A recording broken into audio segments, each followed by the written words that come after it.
Okay, why don't we go ahead and get started? Good afternoon, everyone. Thank you so much for joining this discussion, Change the Culture, Building a More Diverse Workplace. As the president and CEO of the Dallas Holocaust and Human Rights Museum, I'm delighted to be a part of this discussion. The mission of the museum is to teach the history of the Holocaust and advance human rights to combat prejudice, hatred, and indifference. If you haven't visited the museum yet, please come see us. We were able to reopen after we closed during the pandemic on August 14th. And it's been really wonderful to see visitors back in our home. We end our permanent exhibition with a call to action, encouraging our visitors to be upstanders in their daily lives, to get engaged in their community. And changing the culture in your workplace is a wonderful place to start. So we're very fortunate to have three inspirational leaders in the work of equity, diversity, and inclusion with us today, and it's my honor to introduce them. So we'll start with Star Carter. She's the Chief Operating Officer and General Counsel and co-founder of Canaris, a Dallas-based tech startup using data, analytics, and artificial intelligence to improve equity and inclusion in workplaces. Star and her co-founder, Mandy Price, are one of only 50 other Black women in the United States who have raised more than $1 million in funding. And the EEOC reports that at least 1 in 4 women experiences sexual harassment. Star experienced sexual harassment early in her career, and that's something that she openly discusses in her story and reason for creating Canaris. Kate Knight is the Chief Impact Officer at My Possibilities, a nonprofit that serves as a leader in vocational education and job placement for adults with intellectual and developmental disabilities throughout North Texas. She's the former director of the United Way Social Innovation Accelerator, a mentor-driven social innovation fund and impact accelerator program for entrepreneurs tackling social challenges. Kate worked alongside My Possibilities at United Way to help lay the foundation for impact, bridging the employment gap for adults with disabilities. So in Texas, only 6% of individuals with individual intellectual disabilities are employed, but throughout the country, 20% of individuals with intellectual and developmental disabilities are employed. So there's much work to do nationwide, but a lot more work to do in Texas. And we're so grateful for My Possibilities work to help solve this problem. And last but not least, Marty Martinez is CEO and founder of Social Revolt, a digital marketing agency based in Dallas with a diverse base of clients that span across the country. In January 2020, Marty joined the first ever Hispanic delegation at the World Economic Forum annual meeting in Davos, Switzerland. The 5-member delegation was part of the We Are All Human Foundation's efforts to increase international representation of Hispanic leadership. I can't wait to hear more about that. So let's get started with our panel. We only have about 45 minutes today, and there's so much to talk about. So, ladies and gentlemen, this year has been really, incredible in so many ways. And it's an inflection point, really, around race and equity for calls across the nation for changes in our workplaces. How do you think this year is different from past movements? And do you think it will really lead to lasting change, or do you think we'll just fall back into our same old behaviors when this period is over? I'll jump in. I'll start. Yeah. So you're absolutely right, Mary. 2020 has been a heck of a year. We've had a lot of things happen. Most recently, we lost Black Panther, iconic symbol in the African-American culture. But let's move on. We've also had a number of other things happen in 2020, right? We've had a viral pandemic, the COVID-19. We've seen specifically how that pandemic highlights the inequities among specific demographics, specifically Black and Brown, and those that are socioeconomically disadvantaged. We've seen a second pandemic that's been going on, a racial pandemic, that really has shown through that inflection point that you mentioned, Mary, of George Floyd. Is this different? How is it different? It certainly feels different. Why? I think a number of reasons. I think one, with the racial pandemic, we caught this egregious murder on video. Right. And by the way, the murder of George Floyd is nothing new. I think the last time I saw on the Washington Post database, we've lost nearly 1,300 African Americans and Black people to police brutality since 2015. My So goodness. I know. So I think it's different. Absolutely. I think because we've seen it and now we're seeing it on video. But it feels different, right? We have people, no matter what they look like, where they come from, say, I'm dedicating time and resources to racial justice. And it doesn't matter if you're Caucasian or if you fall into their demographic. You see people really wanting to focus on allyship. How can they do their part to help? And so I choose, as an African American woman, to focus on the silver lining because this stuff is deep, right? It is heart-wrenching. As an African American woman, you can wallow in it. You can get depressed on the racial pandemic, these inequities being highlighted. And that silver lining is that we are seeing people come out. They are devoted or saying they're devoted to racial justice. We're seeing companies, CEO after CEO on CNBC coming out and saying they're reprioritizing diversity, equity, inclusion within their own organizations. But on your question on whether or not we think it's going to last, I don't know. I think it's too early to tell. I'd like to think, and the optimistic portion of me likes to think that we're talking about real change, that the Black Lives Movement and related movements are truly movements, not just one point or moment in time. So it's too early to tell. I can't answer that for you, but I'd like to think that it's here. It's here to change, and it will be ongoing, and folks will be focused on it, and it's not going to be a one and done. This time next year, we're on to the next one, but we'll see. Time to tell.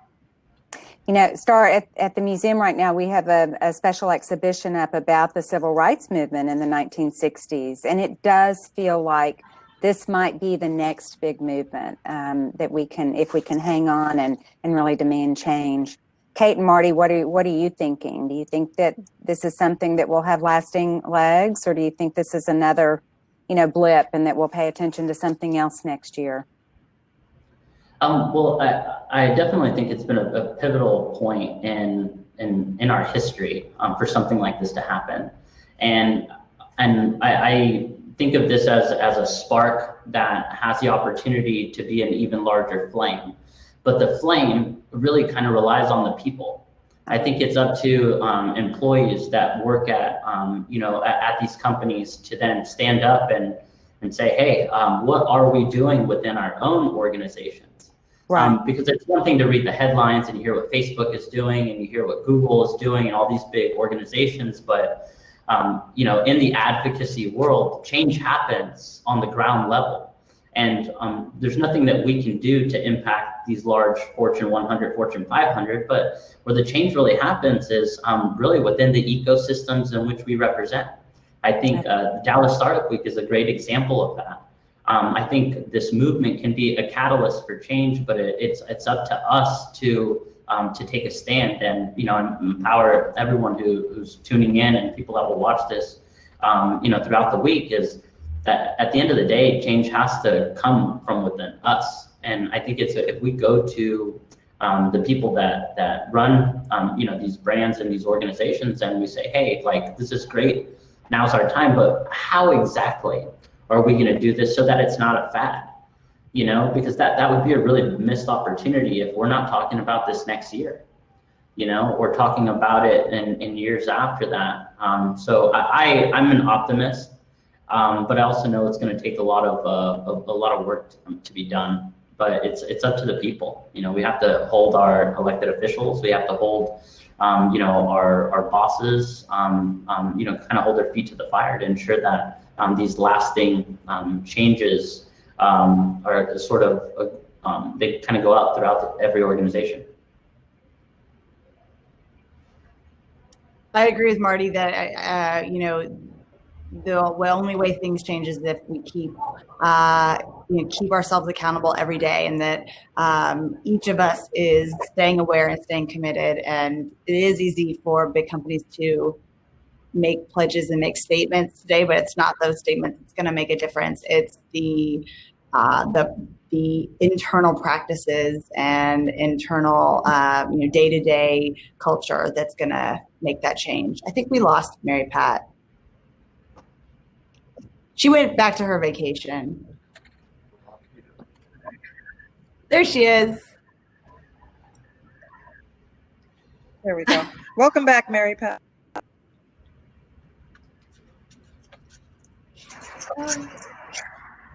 No, and as she kind of gets set up, I can talk about some things that that we're doing, that this movement has opened our eyes to, and me as a leader in my organization is, as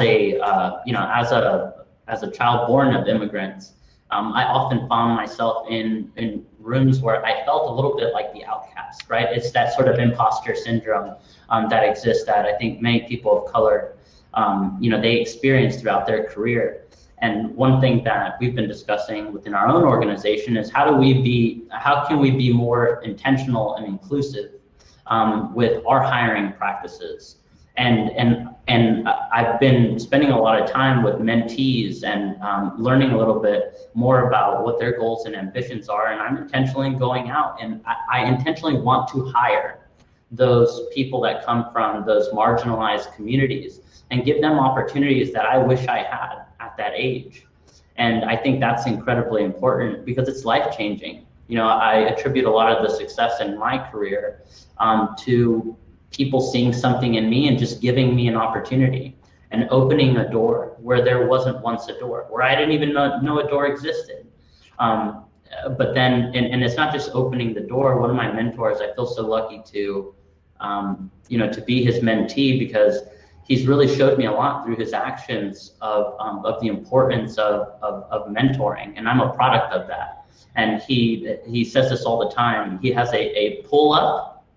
You pull up and you push up. It's a pull up and push up mentality, and because of his actions, I find myself doing that same thing to other people. I'm not quite on his level, but I think when we examine ourselves, I think we all have a lot to give to people that admire and look up to us, particularly to people of color. Marty, you were talking about, Mary, are you back? Mary Pat? Oh, we can't hear her, though. Still have technical issues. I am so sorry. Oh, there she is. I'm missing part of this conversation. So I'm so glad that you guys continued on without me. Tell me what you were just talking about, and I'll... Well, I was just going to ask Marty, he was talking about how his hiring practices inside, but, I know you have talked about the importance of not only having a diverse team, but a diverse client base. Right. Can you say a little bit more about that? Yeah.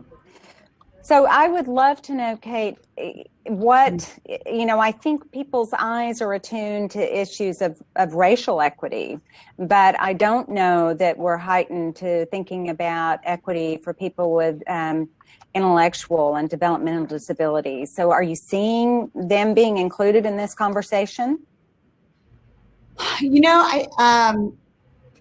Similarly to how we've seen COVID affect people of color, we are also seeing huge impact on the disabilities community. Folks with intellectual and developmental disabilities are at an increased risk of the disease. And then as a result of the pandemic, we've also seen layoffs and job loss across the board. And folks with disabilities are more often than not the first folks to lose those jobs and the last folks to get those jobs back when people start rehiring.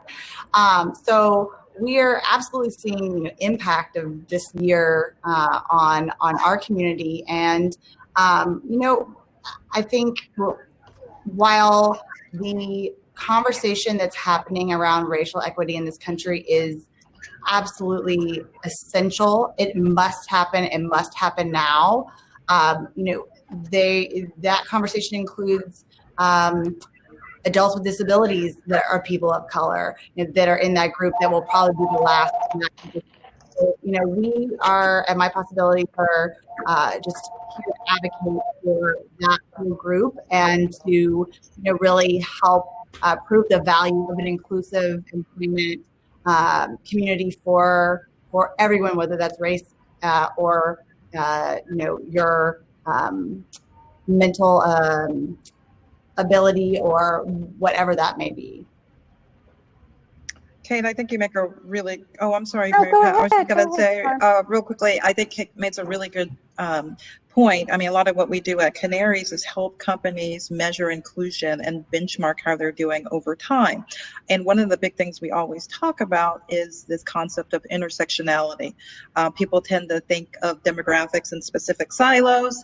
And so it's very, yes, exactly, in buckets. And it's so important. And I just wanted to key in on that last point Kate made, that folks with disabilities, they fall into various other buckets. You have people of color with disabilities, you have LGBT with disabilities, there's all kinds of intersectionality. And it's important as even though we're focused on racial justice, and very important to me as African-American woman, race specifically is not homogeneous. And so we have to remember that while we're fighting the good fight, we have to fight the good fight within race, because that's the focus. But in order to be truly inclusive and fight the good fight for race, we have to acknowledge that there's overlap in various buckets. And so when you're fighting the good fight for African American or for another demographic specifically, you have to keep that in mind, this concept of intersectionality and understanding that these groups are much more than just the one demographic it's defined at this time and place. So, Star, are you seeing companies really focused on the broader issue? Do you feel like this is opening their eyes to the importance of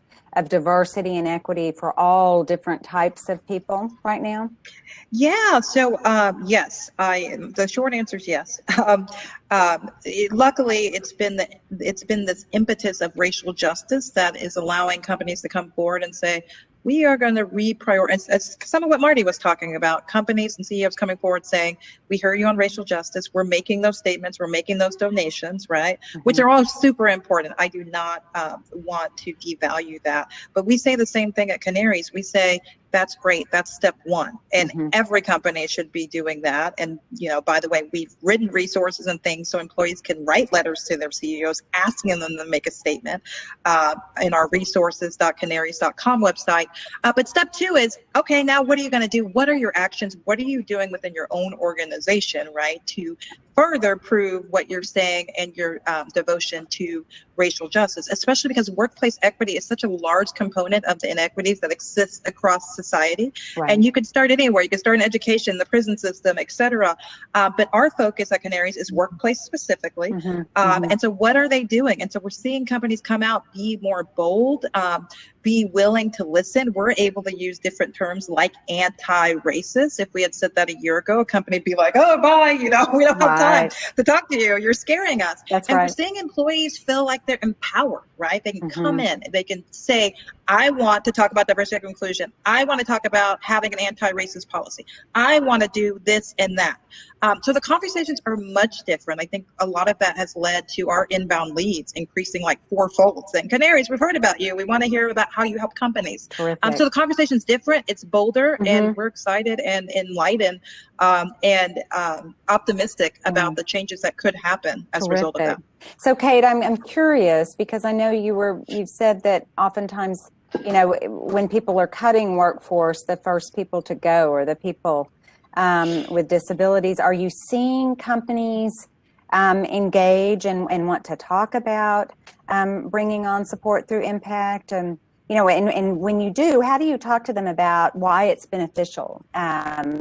We just moved this weekend, and so my it's like my lights are on sensors, I guess I'm learning, and they just keep turning off and turning back on. So, it's 2020. That's what this is all about. Sorry about that. So we are definitely seeing an interest in larger companies saying, we want to make a commitment to the entire broad definition of inclusion. So that includes adults with disabilities. And so, My Possibilities overall has a wonderful job placement and job support arm, our Launchability Career Services team. And we, through that work hand in hand with corporations, understanding their need and helping prepare their team to bring on neurodiverse individuals and integrate them into the team to kind of provide some of that support for folks that haven't worked in a diverse workplace before. It's such important work. And, I think I'm impressed with your ability to really talk to employers and help them understand, why this kind of diversity is so important, how it enriches the experience for everyone. Yeah, we really find that there oftentimes companies will see a dramatic increase in employee morale once they employ someone and bring someone onto the team with a disability. There is this opportunity for everyone to learn about really simple accommodations that can be made or support that might be available for team members. Customers love seeing companies that are being inclusive in their hiring practices. So it's a benefit, to a company just for the bottom line, overall.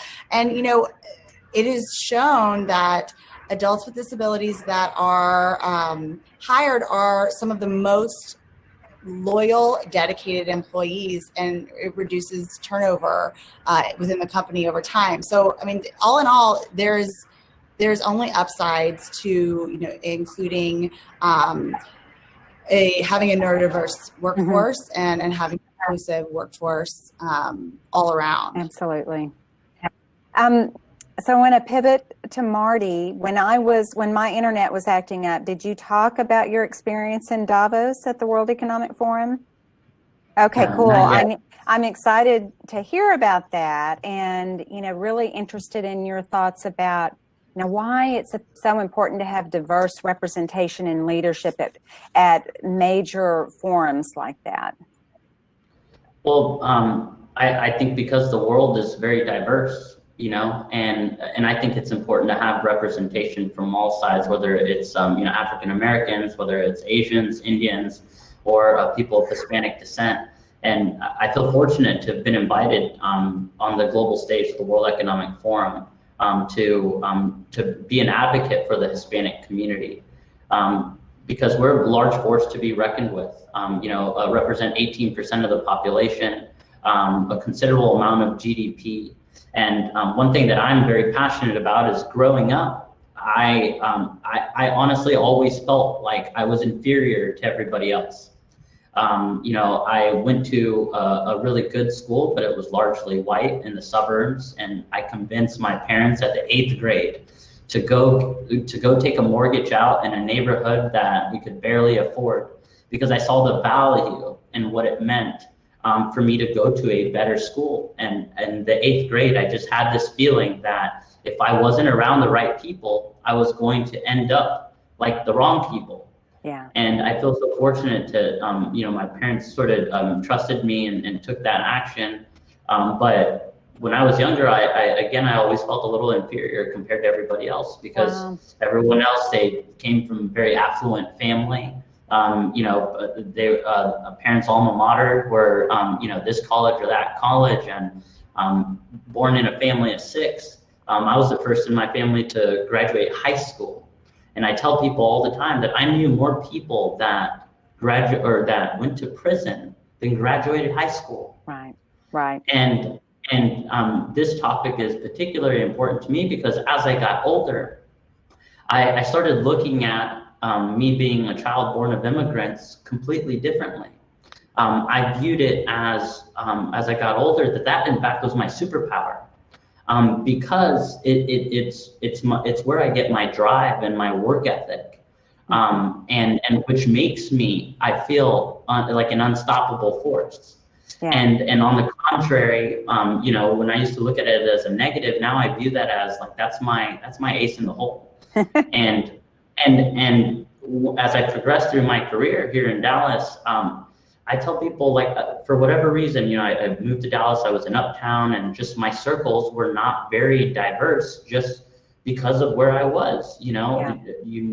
It's a little bit more expensive to live in some of these neighborhoods, and through my work, I just wasn't very around a diverse group. And I got invited to speak at an event at JCPenney, and it was a largely Hispanic event. And I remember walking into it, and I just saw a bunch of people that looked like me, that had very similar stories as me, that were either immigrants from Colombia or Venezuela, or parents who were born in Puerto Rico or Mexico, and these are all well accomplished, C-level executives, and then a light bulb went off. I was like, wow, like I had no idea that you guys existed. And it was hard for me to picture what I could be, because I'm a big believer, if you can't see it, how could you be it? That's right. Well, that's what makes me sad that you had to move and change schools to really see the future that you wanted for yourself, because people in your prior community needed to see you too, as an example. Totally. And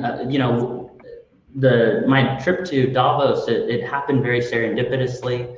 I do a lot of work with the We're All Human Foundation, and I spoke at the Hispanic Leadership Summit here at SMU, and again at the United Nations last year. And anyways, I was on my last flight of the year, and I just randomly booked a solo trip to Switzerland.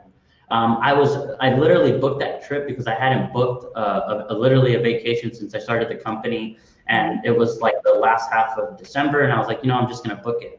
Well, I booked it out there with the purpose of going to kind of discover myself. I wanted to really spend time in solitude and ask myself those deep, dark questions of, why am I here? What is my purpose? And on the 6th day, I was just barely scratching the surface. If you would ask me on the 6th day, the day before I was going to fly back, hey, Marty, did you get all the answers that you were looking for? And I would have said no, but I'm getting close. I was scratching the surface. And then I get a call from Claudia Romo Edelman, the CEO of the We're All Human Foundation, who was taking the first ever Hispanic delegation to the World Economic Forum in Davos. And she calls me up and she goes, hey, Marty, I see that you're in Davos. Or no, I see that you're in Switzerland, and this is going to sound really crazy, but obviously I'm a big fan of your work and all that you do. Would you be interested in being part of the first ever Hispanic delegation at the World Economic Forum in Davos? Wow. Sure. That's right amazing. time, right place. I know, and I extended my trip another week. And before you know it, I was on this beautiful, magical train ride on the way to Davos. And I was meeting with Mark Benioff, CEO of Salesforce. I was taking shots with Will.i.am. He plays big on the global stage. It was an unbelievable experience. And even coming back, I just felt so energized. Like, this is my purpose, is to show other people that are like me, or people of color, that no matter the circumstances, I don't care what neighborhood you're from, what your parents were, like, I'm the living, breathing example that it can be possible. And that's my life's mission. My life's mission is to advocate for, for those marginalized communities, and show them that it can be done, and not just tell them. I want to show them, here, give me your hand, let's go, Right. Well, and to help companies understand what a richer environment it is if we have people with all different sorts of backgrounds working together, how much more creative we are. So as a company, as a service provider, Social Revolt, are you also sort of looking for clients that are diverse and, that really fit your ethos? Oh, absolutely. And I'm all in on either diversity of my employer base, the type of vendors that we work with, and certainly the type of clients. And we have clients all across the spectrum, from large to mid-sized to small. And there's some clients that we're working with that it wouldn't make sense. Like, hey, why would you go after those type of clients? But it's the mom and pop, that otherwise wouldn't have the means. It's like, man, I know what we can do for them and the type of impact that we have, and I'll never let money be a barrier. Like, we're willing to work with you just because I know the impact that we could have. I could spend a weekend with my team and build together a paid strategy, social media strategy, creative website, and in 3 days, we change the course of that company, for the next year and beyond. And it's those type of stuff, even amidst COVID, I wasn't immune to the negative financial impact that it had. But now the business is stable. Now I'm looking around and I feel almost like what business owner's life can we change? Just by knocking on the door and saying, hey, we're prepared to give you this, and just offer our services to make an impact in our community. I know that's important. I know if someone did that to my mom, as a small business owner when I was young growing up, like that, you can't put a price on it. It's life-changing. Right. That's incredible. And I mean, lifelong friends, I mean, you'll derive joy from that as those companies grow and flourish. So what advice would you three have for companies that are really, engaging and wanting to be a part of this work and wanting to diversify their workplace? How do you go from talking about it to really taking action and creating some lasting change within your company? Yeah, I'll jump in. So I think that, one of the main things a company can do, and all diversity, equity, inclusion experts say, is a couple of things. One, be willing to be transparent with diversity, equity, inclusion. Unfortunately, DEI is this kept close to the vest concept. Nobody wants to talk about it, but imagine if people were transparent. And companies were transparent, we could share best practices and we could collectively improve there. The other big piece of advice is measuring. Put data and analytics in the center. It's what we do at Canaries. We're all about the data. That is the centerpiece, the crown jewel of what we do. But let's be honest, diversity, equity, inclusion, it can be emotional, right? People can really be emotional about the topic. And so I think if you measure it and put data and analytics in the center and remove some of that emotion, you are then treating diversity, equity, inclusion like you would any other business unit. Any other business unit, you are measuring and you are benchmarking and you are watching that improvement over time. DEI, for whatever reason, it's not treated like that. It's treated as a either right thing to do, moral thing to do, or a gut feeling, right? We're doing great. We have great diversity, but we are doing great. Everybody's very comfortable. And that's what companies historically have done. They have focused on the diversity portion and the talent acquisition, which is important, right? To get the representation. Marty, you talked a little bit about representation and how eye-opening that is for you. But also you can't let employees come and then forget about the inclusion part, because what you end up having is this revolving door of diverse individuals that come in and out. So I think representation is so important for a company to focus on, and not just at the entry level, by the way. A lot of companies will say we're diverse, and then when you break down the workforce, they're all at the at entry level position. So all the way up, including C-suite and board level, and really being intentional, taking a system-wide look at your policies, your procedures. Are they fair? Are they equitable? Is there a disparate impact on specific demographics that you're not even seeing? So many companies have been around for hundreds of years and they say, well, that's just the way we do it. We just bring in your friends, and then they turn around and they have a completely homogeneous group of employees, and they ask themselves and scratch their heads and say, why?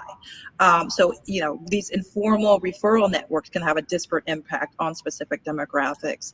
And lastly, inclusion. Inclusion is part of it. Diversity, equity, inclusion, measuring inclusion, figuring out how to measure it. And that's what we help companies do, measure inclusion, and really think about all your employees feeling like they belong, that they are treated equitably, and taking a critical look. And I think the underlying theme to my whole answer is intentionality, really being intentional on how you approach diversity, equity, and inclusion. Right.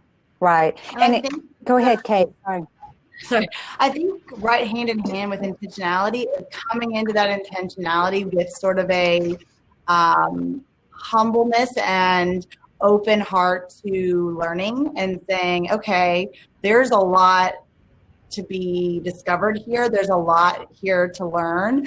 I think there's very, very few companies out there that know all there is to know about diversity and inclusion. I mean, I think everybody has something to learn, and that if you come to this work with that heart, that, we're here to learn, I'm here to listen, I think that is a huge,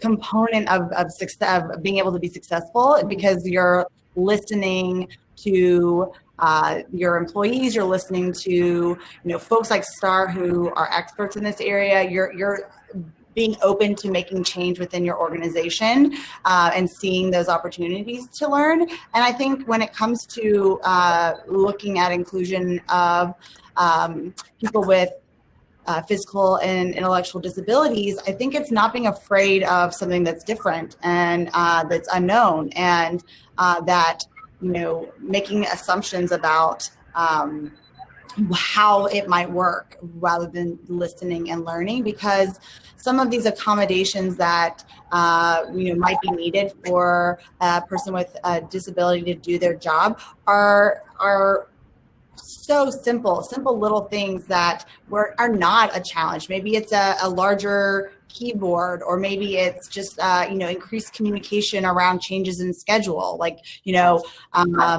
Sam sits and has his lunch, brings his lunch and sits here and has his lunch every day, but we've got a big celebration coming up, next Thursday, giving them advance warning. Hey, we're going to all go to lunch and have celebration, and reminding them and just allowing that person's brain to process things differently. I mean, that's not a big accommodation, but makes a huge difference on the inclusion aspect that Star's talking about, in that workplace, for that person to feel a part of things. And so much of the time, these adults with disabilities, that person knows what works for them, but they just don't maybe know how to advocate for themselves. Right. So if you are coming with that open heart, that ear to listen, to learn, to ask and pay attention to kind of, what is needed, that is what's going to set your organization up for success. As long as I was just going to ask, because Star was talking about inclusion, and it's one thing to be diverse, but another for all of your employees to really feel included. And how do you measure that for people with intellectual disabilities? I mean, are you going in and evaluating the workplace to make sure that they're being included? And so our team provides a variety of different services, especially on the front end of these job placements. So one is helping those teams prepare. Like I was saying, that they may not have had someone that's neurodiverse in their community before. Again, that being fear of not understanding and not knowing. So our team can help prepare the team, your staff, your team, for that onboarding. But then a lot of our folks, at My Possibilities, we call our clients hipsters, stands for hugely important person. So our hipsters have career coaches that will come alongside and help that individual kind of acclimate to the job and navigate things. So really helping kind of set the stage on the front end to make a smooth transition into the workforce, and then making sure that both sides are supported through that transition. We see that they're key to leading towards inclusion. Awesome. So I'm looking through the chat to see if there are any questions from participants, because we could keep this conversation going, but I want to be sure to answer any. So if you have questions, please put them in chat. And so Megan Wright has asked, can you restate the hipster again? What is describe the hipster? I want to be a hipster. And that's right. Yeah. Exactly how we spell it too. I see Megan with a capital HIP-ster. So it's hugely important person. And those are all of our clients at My Possibility are hipsters, and it is. Oh, there you go. Yes, yes. I love it. Well, and I'm looking at Jamila's comment, about people just sort of not looking outside themselves when they're hiring. And she says, if you want to see change, we sometimes have to take a risk of being the voice of dissent. Marty, that sounds like something that you've been having to get comfortable with for a long time, right? Oh, totally. And I thought she brought up a great point. And I think it comes down to empathy. I think we need empathy now in 2020, probably than in any other year before. And I think it ultimately comes down to that. And being a good listener. I don't think we need business leaders to really take any action. First step in the action is just listen. and be a sponge, and there's someone that every employee, has to say, and I think that's how I think business leaders can make informed decisions, is just simply by listening. And there's no bad idea. No idea is a bad idea. And finding a way to process that in an open and transparent way will allow for buy-in, across the organization. And that's one thing that's worked really well for us. And, as difficult as it's been, I also recognize that, there's people hurting all across the spectrum, but even within my organization, whether you're a person of color or you're not a person of color, like we're all going through, this withdrawals of being in our apartments or in our homes without, without any sort of human interaction. And I'm especially empathetic to all the parents out there. Yeah. Like the hardest thing I have to do is water my plant. I don't even have a dog, and even with, the clients, and I'm on Zoom meeting after Zoom meeting, and I can just see it, and, in the face of these parents, how, it's sure. Really challenging. Sure, in the Zoom thing, everything looks nice. Like, there doesn't look like there's a mess back there, but if I turn it over, it's chaos everywhere. And it's been a pretty incredible year, hasn't it? Yeah. So let me ask, we're getting a couple of good questions. I want to make sure we have time because we only have a couple of minutes left, guys. One is, how do you hold the the C-suite accountable? Because they're making most of the decisions, and they are less likely to be diverse, in most organizations too. Yeah, I'll jump in on that. It's difficult, and it's a good question, because you're really going to see real change when you have buy-in at the top and it's being pushed down from the top. But I'm realistic too, right? There's going to be companies where you don't have the buy-in at the top. Right. And I think it's got to be, Marty touched upon speaking up and having your voice be heard. Sometimes you're in organizations, and I love that voice of dissent reference. You're in organizations where you can't, or you know that something negative will result from you doing that. And so it's extremely important, I think, to have something that allows employees' voices to be heard. And so I think that it's one of the reasons we started Canaries, myself and my co-founders, because I myself was experiencing inequities, and I was nervous, especially young in my career, to talk about these things to C-suite folks and folks that are up high. So one of the things I think companies can do, or employees can do, is,